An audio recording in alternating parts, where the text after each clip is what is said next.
abakomeje gutega amatwi Kamukama TV Rwanda ndetse no kuyikurikira amaso ku maso ndetse no ku majwi, muri make amajwi n'amashusho, nongeye kubakira, nongeye kubishimira, nongeye kubasuhuza.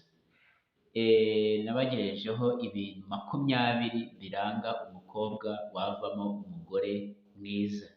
Nakiriye rero message nyinshi, ubutumwa bwinshi, abamamagara, abakobwa cyane cyane bati mutubwire natwe umusore wavamo umugabo. Rero ntabwo najya gutenguha abakunzi banjye banyereka ko bankurikira buri munsi, byaranashimishije. Ntabwo rero nabatengushye kandi sinifuzaga gutinda.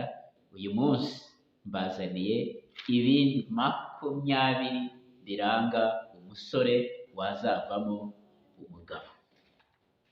Umusore wazavamo umugabo. Hanyuma muri ibyo 20 nubona byinshi muri byo umusore mukundana bifite, cyangwa ukagira amahirwe byose akaba bifite, umukomeze ntagucike. Uyu mugoroba numara kumva ino video akakubwira ati ndagukunda, mfite umushinga, ufatiraho.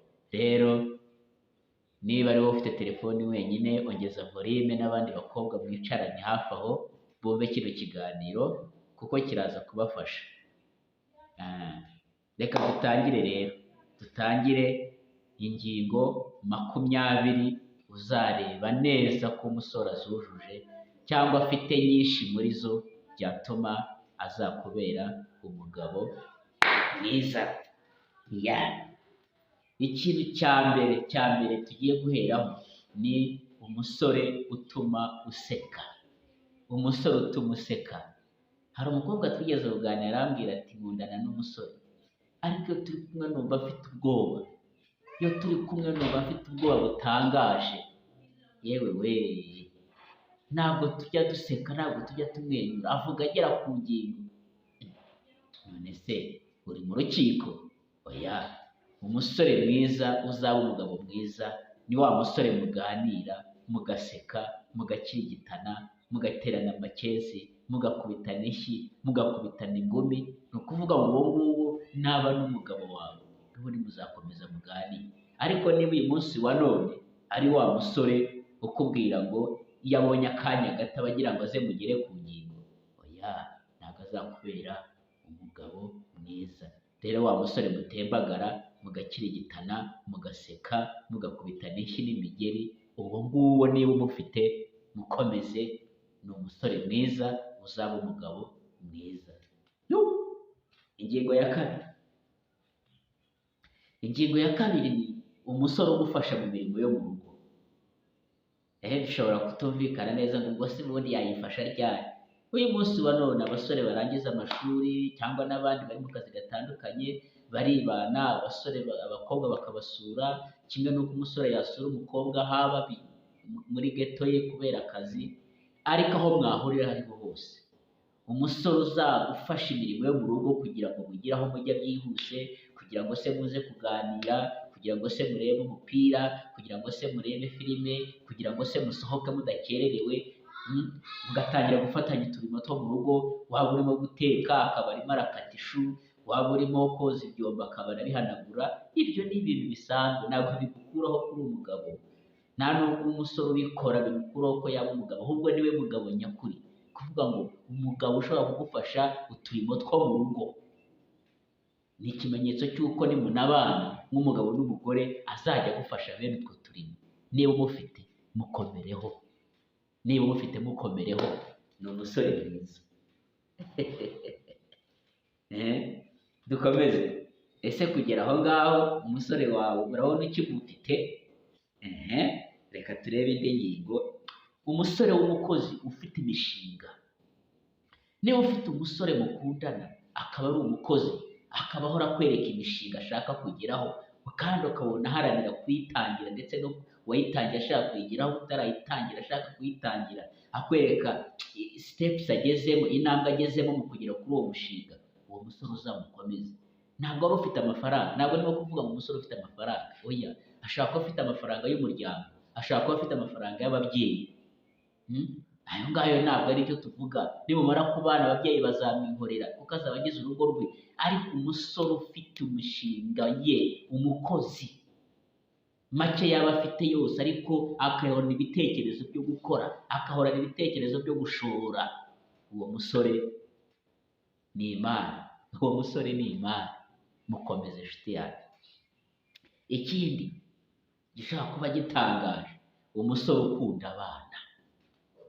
Iyo ni ingingo ikomeye cyane, umusore ukunda abana.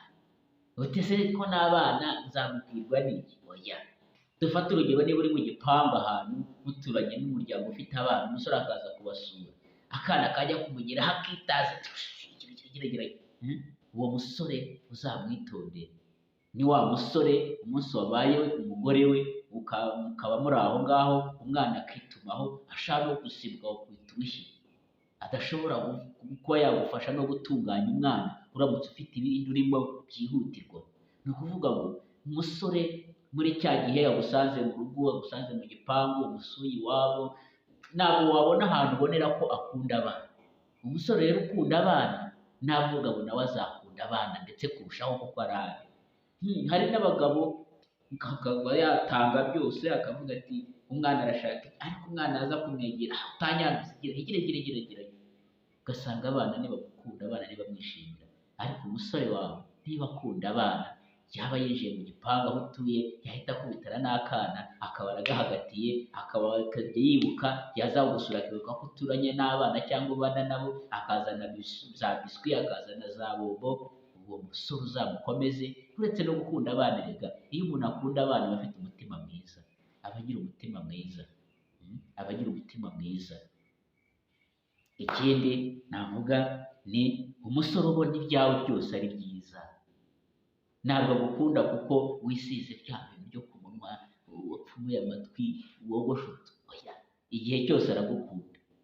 Wakarabye, utarakaraba, wambaye imyenda ihenze, wambaye isanzwe, uri mu kazi, ushonje, ufite umwera, uko umeze kose, ibyawe byose arabikunda, ibyawe byose arabyemera.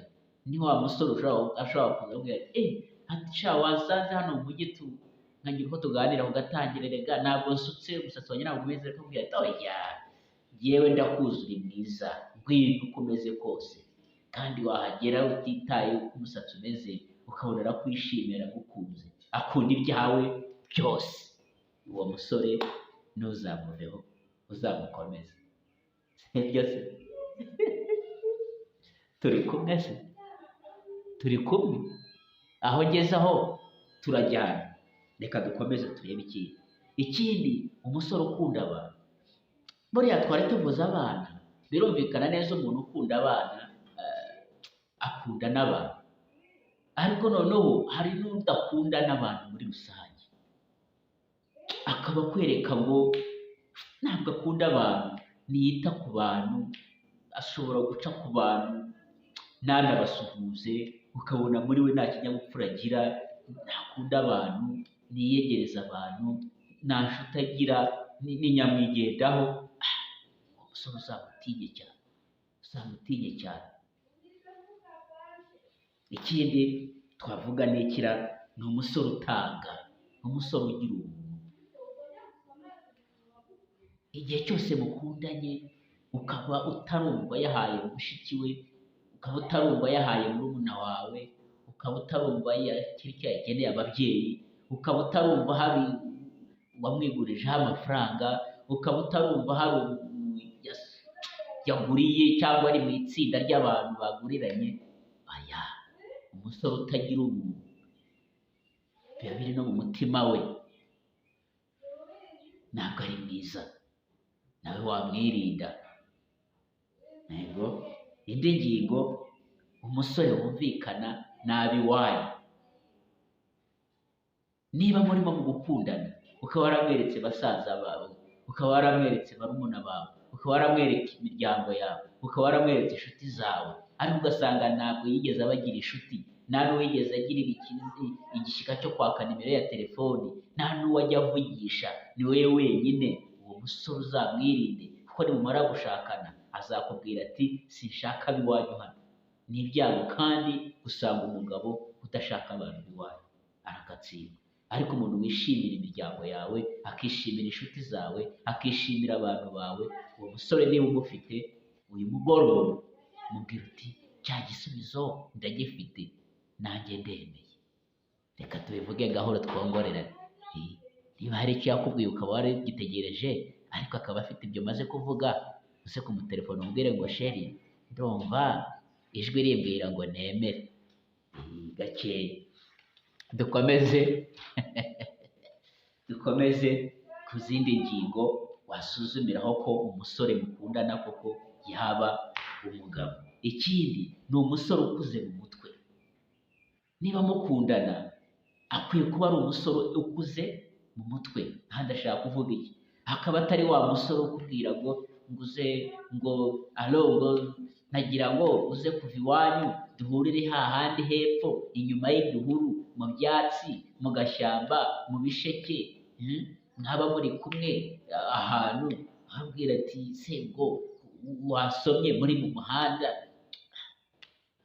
Umusore ukuze, ibintu byose akubwira ukumva ari ibintu biri mu bwenge. Uwo niwe musore ukwiriye kukubera umugabo. Umusore udafite itsinda ry'utwana twahubona tutarakura, ugendana n'abasore bakuze, ugendana n'abantu bafite ubwenge n'ibitekerezo byubaka, ukabona ko aho inama azikura harizewe, harafatika. Uwo nawe azaba ari umusore muzima. Ikindi twavuga ni ikira, umusore ugusubiza intege mu bugingo bwawe igihe wumva ufite ibyakubabaje. Ni wa musore uzi ufite amagambo yo kubwira ngo komera, wa musore ukwegera kubwira ngo ihangane, wa musore uzi kuguturisha, wa musore uzi kugusubiza muri mudu iyo hari icyaguhangayikishije. Uwo musore nawe niba umufite, mukomereho, yaba umugabo mwiza, yaba umugabo muzima. Ikindi turavuga kuki? Umusore w'inyangamugayo uvugisha ukuri kandi muhuje indangagaciro. Hari bimwe bahuza n'abakobwa twavugagaho, indangagaciro, inyangamugayo kandi uvugisha ukuri. Niba hari ikintu cyubaka itsinda ry'abantu kugira ngo rikomere ribane, uretse n'umugabo n'umugore n'abandi bose, ni ukuvugisha ukuri, ni ukuba inyangamugayo kandi ni ukugira indangagaciro. Ariko bikarushaho izo ndangagaciro muzihuje. Byaba byiza muhuje amadini, byaba byiza muhuje amakipe mufana, byarushaho kuba byiza mufite ibyo mwemera muhuriyeho byinshi, byaba byiza mufite ibyo mwanga mubihuriyeho byinshi. Ikindi uwo musore akaba avugisha ukuri mu byo mwaganiriye byose, mu byakubwiye byose ukaba warumvise ko ari ukuri, ndetse no mu gihe cyose mugendanye ukabona ari inyangamugayo mu mitekerereze ye, mu mikorere ye, mu myambarire ye, mu migendere ye, mu mishinga ye yose, ukumva harimo ubunyangamugayo. Uwo musore niba umufite, sisita wanjye, fatiraho. Ese umaze kubonamo bingahe? 1, 2, 3 se, 5 se, 7 se? Reka dukomeze, nidusoza uraza kuba wafashe umwanzuro. Ikindi ni umusore wemera kugufata ikiganza bose babireba.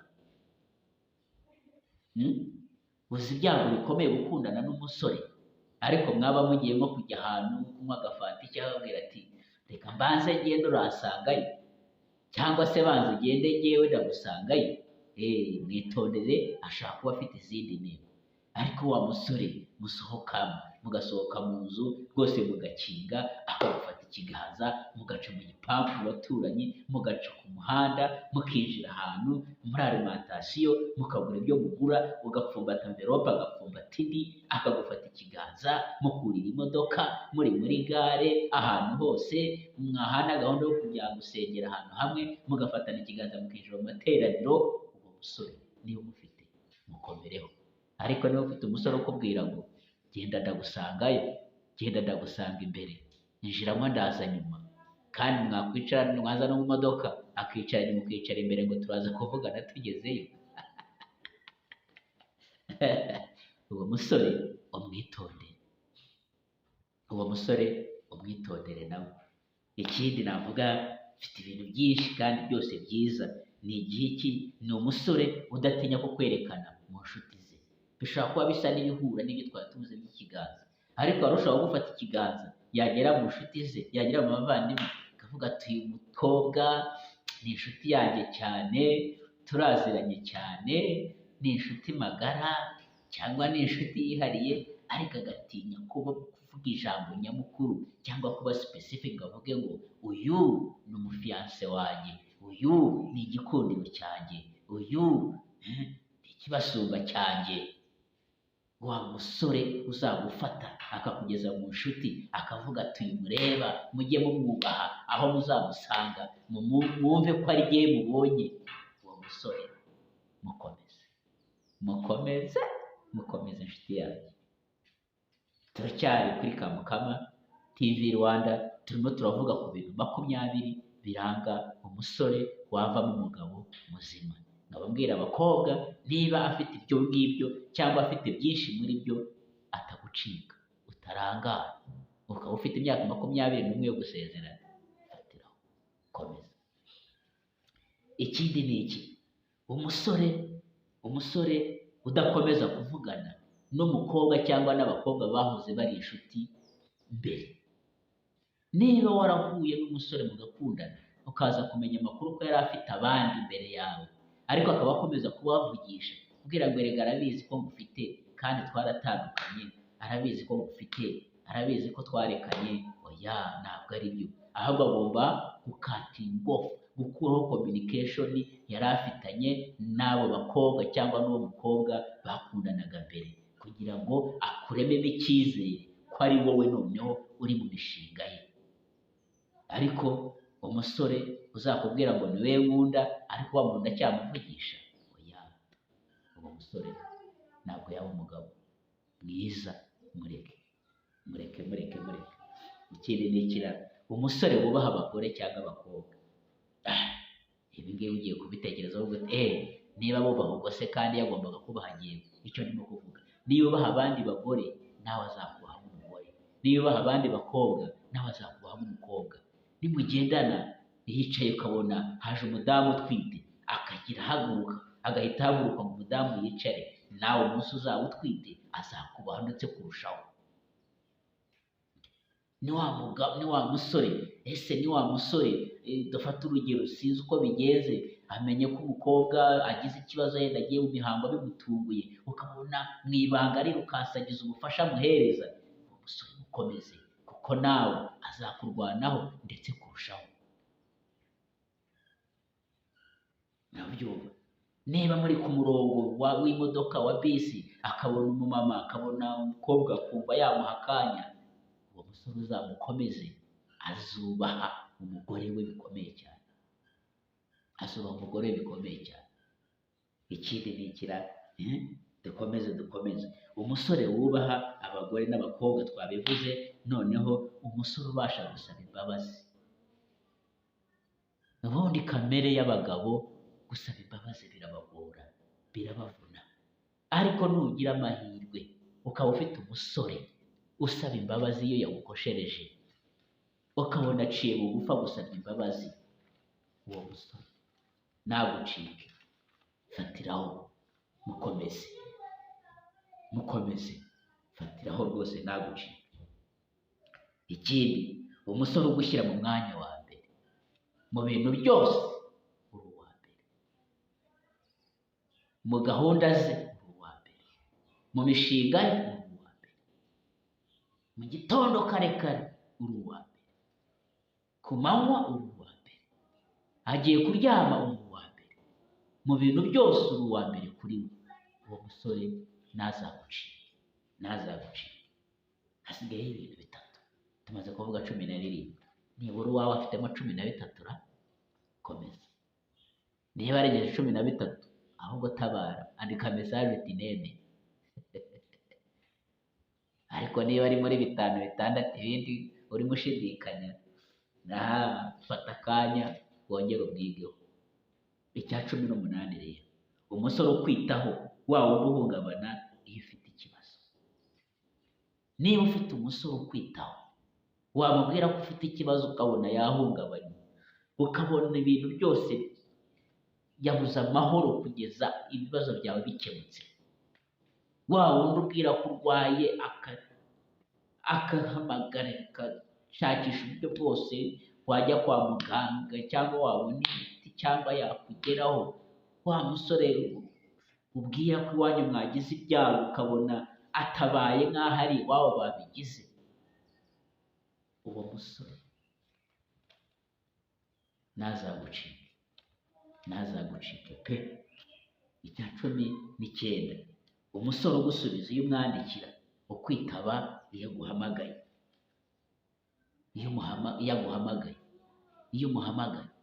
Iyo umwandikiye aragusubiza. Iyo umwandikiye aragusubiza. Iyo umuhamagaye arakwitaba. Ese kubera akazi kenshi atakwitabye, iyo akavuyemo arabyibuka akaguhamagara? Ntabwo wongera uhamagare. Niba ufite umusore wandikira akagusubiza, niba ufite umusore uhamagara akakwitaba, uwo musore mukomeze. Icyanyuma dusorezaho gikomeye cyane, umusore ukubonera umwanya. Umukozi w'Imana Rick Warren yaravuze ngo igihembo wabasha guha cyangwa impano waha umuntu ni igihe cyawe. Niba ufite umusore ukubonera umwanya, igihe umushaka akawubona, umukomereho. Atari wa musore ubona umwanya ari uko agushaka n'ibyo agushakaho, ariko wowe wamushaka ukamubura. Nta muntu waba bize mu kazi ku buryo yibagirwa umukunzi we. Ntabwo bishoboka. Ntabwo abantu ari umutima ngo niwe utaruhuka, ariko umuntu afite umwanya wo kumva uko byagenda kose. Nta muntu ukora amasaha 24 kuri 24. Ntabwo bishoboka. Rero umusore ukubonera umwanya, wamushaka akaboneka, wamutabaza akaboneka, wakwishima akaboneka, uwo nguwo mukomeze umukomereho. Ni umusore muzima utakuburira umwanya, udahora akubwira excuse I'm busy, mbabarira ndi busy ndahuze buri munsi. Ariko we yagira icyo yagushaka nawe ari busy, kandi agashaka ngo wowe uboneke. Uwo musore mureke. Ndabakunda bashiki banjye, ndabakunda abakobwa beza. Ese hari icyo nibagiwe? Nanjye udushyire muri comment. Hari ibikunejeje? Udushyire muri comment. Ese wawe ugiye kumwemerera uyu munsi? Nabyo bitwereke. Ariko cyane sharing ino video ku nshuti zawe, ku bavandimwe ukunda, niba yakunejeje kandi hari icyo yakwigishije. Duhe comments, duhe like, byose bigende neza, kandi mutubwire n'ibindi tuzabazanira. Murakoze. Yari Kamukama kuri Kamukama TV Rwanda.